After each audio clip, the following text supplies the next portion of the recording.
I'm Mary Rose, author of the Inquiring Minds Interview on California Catholic Daily, speaking with Father Joseph Illo, pastor of Star of the Sea Parish in San Francisco, about his May 13th blog, Church of the Poor. Father Illo's blogs can be found at fatherillblog.com. In your recent blog, Father, you said that the church has always been of, for, and by the poor. And you emphasize that the church is for the poor. You talk about your joy celebrating Mass for only poor people. I'm just wondering about the rest of us. Are we less integral to the church, those of us who are not poor? No, you're not. You're integral to the degree that you have faith. And so the beatitude is, blessed are the poor in spirit, at least in St. Matthew's version. I think St. Luke is, blessed are the poor, period. But everybody can be poor in the most essential sense of knowing their dependence on God. It might be easier for the materially poor to know their dependence, but with a little effort, even the wealthiest person can depend entirely on God. Now, the 6 people on my blog who were at Mass that morning, I don't know how poor they were materially. 2 of them were African American women that looked pretty disadvantaged. It's amazing how many Black people come to the Catholic Mass, and usually they're pretty obviously of the more disadvantaged class. And then the Latinos. There were 2 Latinos, both of them pretty simple guys, I think. And then there are 2 Asians. And who knows, these elderly Asian ladies could be fabulously wealthy in a material sense, but all 6 of them were simply dependent and joyful. And joyful in there depends upon receiving God's gifts. And then here's me. I'm a wealthy diocesan priest. All diocesan priests are wealthy in this country because we get a salary.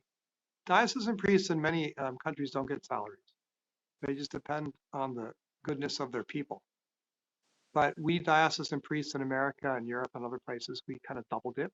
The people give us things, and it's enough to live on, but then we get a salary in addition. So we are we're enjoying, so to speak, lots of disposable income. And I mean, not a tremendous amount. Like compared with other people in San Francisco, I would probably be considered poor. But the fact is, I'm financially independent. I'm very secure financially. And I think some of these, probably the other 6 people were not as financially secure as I am. I'm always guaranteed an income or at least a place to live as a priest, as long as there's Catholics. So I lose that sense of daily dependence on the providence of God that I think most of these other people have. And so I have to struggle to depend on God as much as I need to, whereas people that are materially poor are kind of railroaded into that. So what I'm saying is the material poverty or neediness of the poor is a blessing, helps us to see God, and everything is a gift. I have a meal that day, it's wow, it's God's gift. I didn't expect it. Or I have enough money to pay my medical bills, that's God's gift.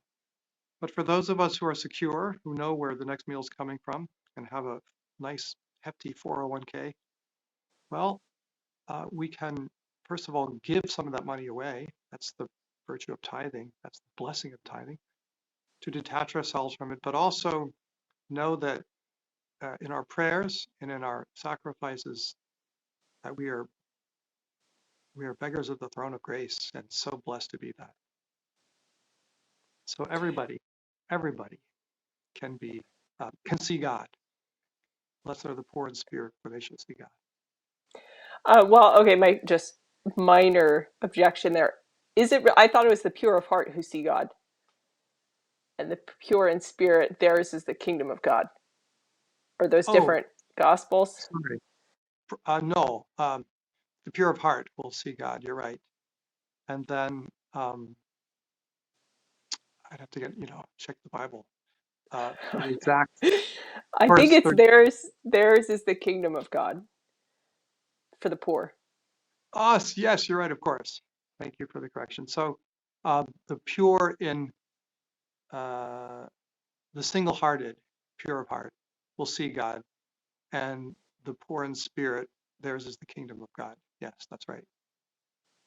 Okay, so when you say the wealthier and more powerful the church becomes, the farther, what is it? The farther she drifts from God. Do you mean that the church as a whole? When we see bishops going to political fancy gatherings and just the church has power, or do you mean individuals, members of the Well, church?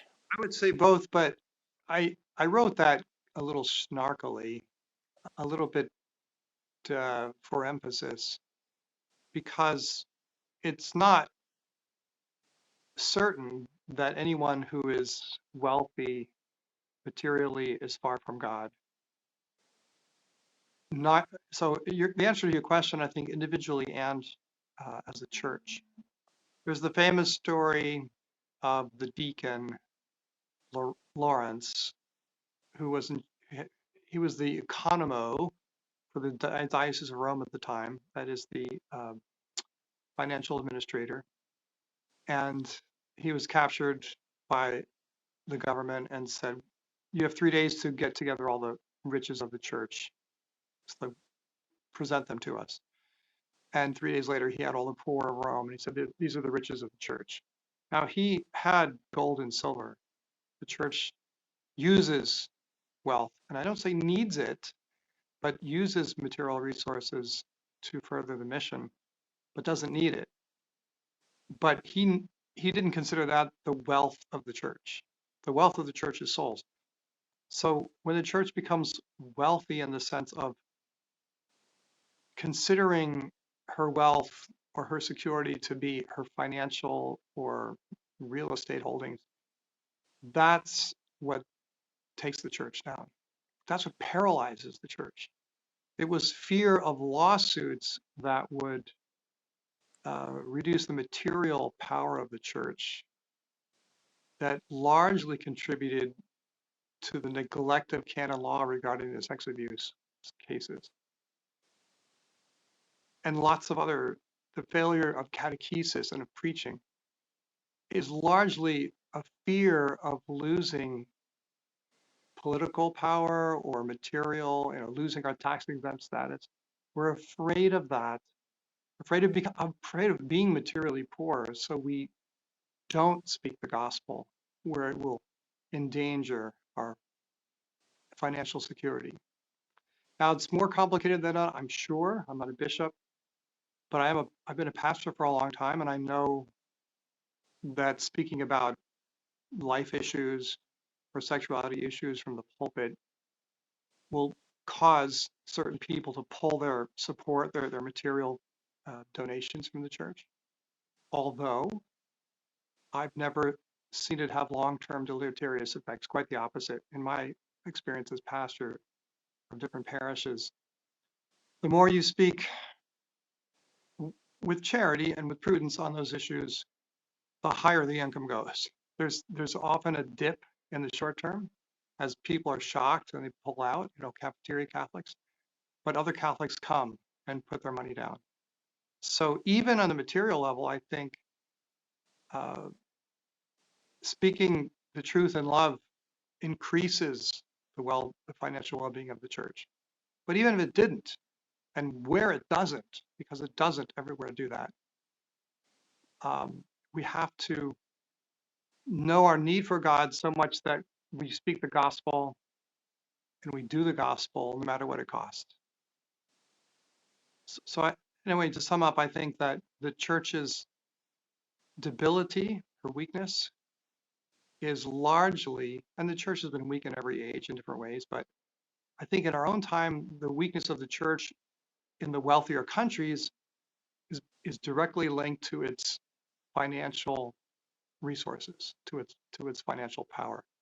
The church is much stronger in the poorer countries, in Africa, parts of South America, part of China. The church is completely destitute, the underground church, and yet it's a thriving church in many ways.